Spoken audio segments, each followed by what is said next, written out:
this knob right here is what winds that spring. Either winds it up, or I guess you could call it de-wind it. Now, it could be all that's wrong with it.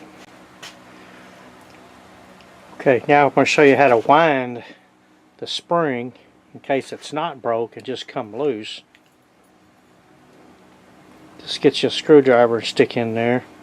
You can either turn it and watch it jump up and down. This is tightening that coil spring in there. If you pull it down, it's gonna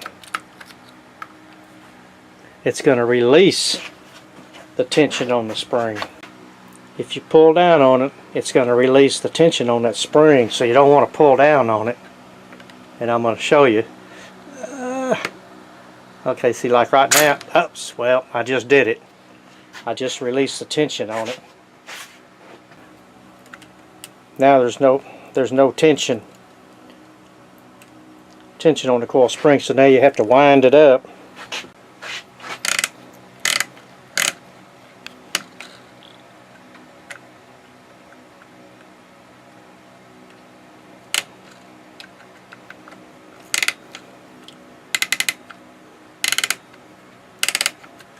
Just depends on how tight you want it.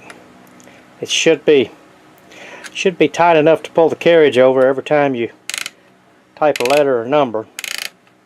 But that's how you tighten your coil spring or release pressure off of it. Well, I hope this helps.